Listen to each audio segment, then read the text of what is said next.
this is becoming an annoying trend for me. Okay, I'm just going to be honest with you. I generally... Is it a TikTok thing? Nothing much really just totally bothers me. It's like whatever these schmucks are going to do what they want to do.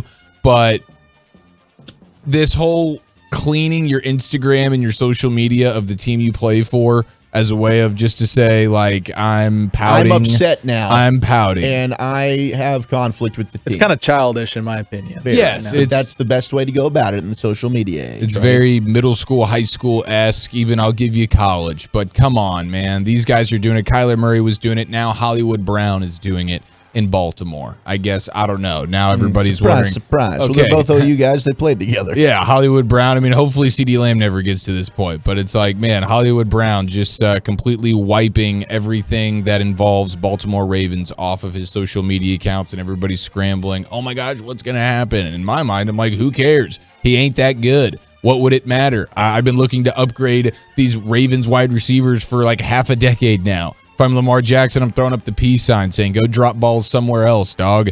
If I needed a third receiver, I'd call you. But until I get a 1 and 2, I'm sitting here with my hands up because no one in Baltimore believes in having good pass catchers. Yeah, they still are saying that they're not going to be super Hollywood Brown, how are you not enjoying where you're at? You get to be a number 1 receiver when you're actually a number 3. Well, he's a first-round pick. Expectations were high. He should be a number 1, but he's not, unfortunately. Now, you guys hit this last night, but Dante Fowler was released by the Atlanta Falcons and definitely piqued my interest. Dante Fowler, who is no longer quite the player that he was maybe when he first hit the NFL, but he is a pass rush specialist, and he does have a history with Dan Quinn. And at just 27 years old, he's still in the prime of his career, former number 3 overall pick by the Jags in 2015. I wonder, depending on the cost, if this ends up being one of those free agent acquisitions that could pique the Cowboys' interest because of the tie with Dan Quinn. We saw him bring in several former Falcon players last year.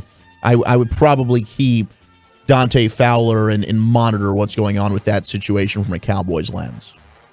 Yes, I'm open. I'm having to do my Dante Fowler research. I know he's not a great player at all anymore. I don't know that he necessarily ever really was in the NFL, but he is a pass rusher that is respectable. He had 4.5 sacks this year. I need to look into more of some of the advanced numbers on his pass rushing skills, but I think he could be a candidate, especially if you're losing a Gregory or something in free agency. Having a guy that probably will come relatively cheap, has familiarity with Dan Quinn, and maybe kind of approve it. Hey, go out there. Like that's the ideal Cowboy free agent signing. Bargain bin, 1 year veteran, and it's just you have one job, dude. Passing situations. Go get the quarterback. Go make you a bunch of money. We'll get a comp pick for you the year after. And essentially, I mean, if they do end up parting with DeMarcus Lawrence, the Cowboys have a need there. So they could add another defensive end pass rusher type, and maybe he's the one that ends up being added this offseason. Now, Kevin O'Connell, the new Minnesota Vikings head coach, former offensive coordinator of the Super Bowl winning Rams, was introduced today as the head coach of the Vikings. And he did say, when asked about Kirk Cousins, I anticipate Kirk being part of what we do, which everyone is now expecting Kirk Cousins to stay in Minnesota for this year.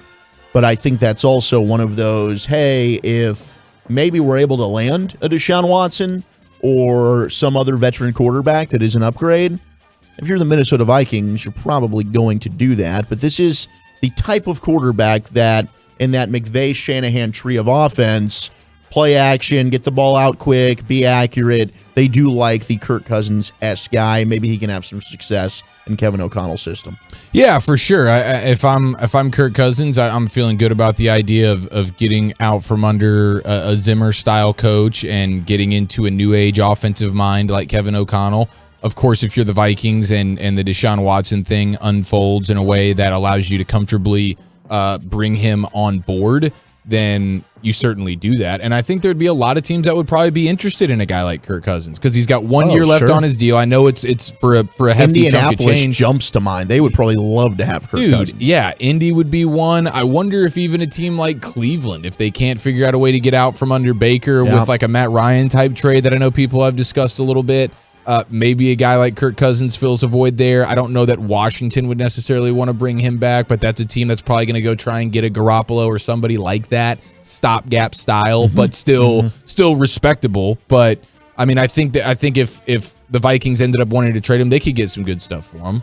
Jim Harbaugh has a new contract at Michigan, and there is a buyout option that now has left the door open.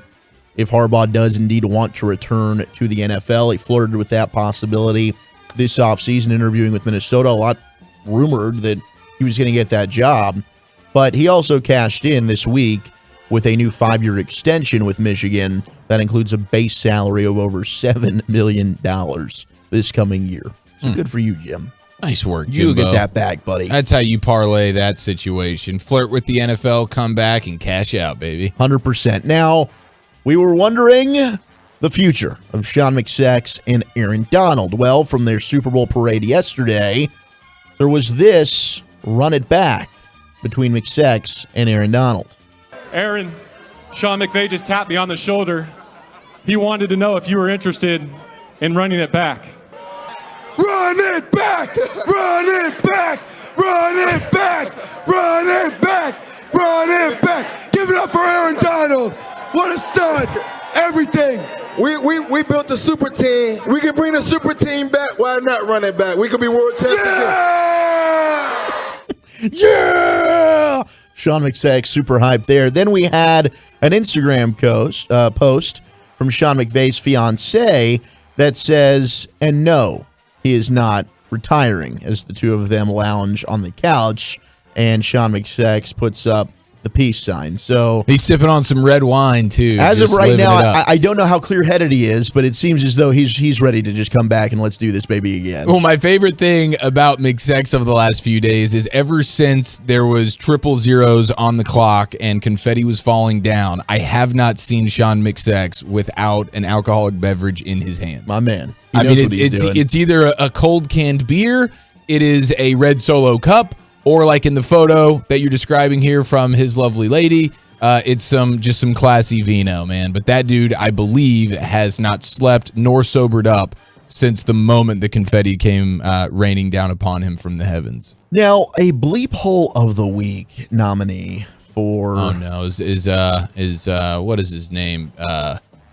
Not Bevel. What's that guy's name?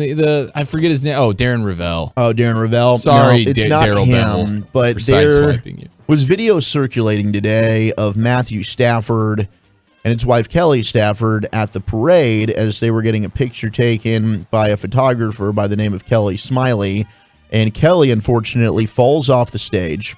You see Matthew basically just go, oh my gosh, and walk away while his wife Kelly rushes over to see if Kelly Smiley, the photographer, is okay. If it was in a movie, it would have been a really funny scene where somebody takes a spill, one person watching just takes a sip of their water and quickly turns around and walks the other way as to not care, and then the other person is like, oh my gosh, running towards them. Matthew, it was funny. Not a good look. Not a good look for him. I'm not losing my mind about it, but a lot of people are on Twitter.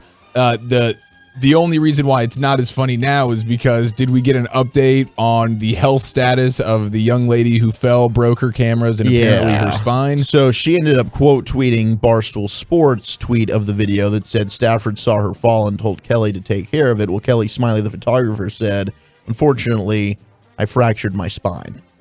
So she was in the hospital, and maybe in a way to try and get back into the public's good graces, we did get this update from Adam Schefter that Rams quarterback Matthew and Kelly Stafford announced that they will be covering the medical expenses for Kelly Smiley, who fell off the stage during the Super Bowl parade and fractured her spine. The quote was, "We have been in communication with Kelly Smiley, and we are sorry for what happened." End quote. Yeah, it was not the best of looks for old Matthew, not Matt, according to his wife, Kelly.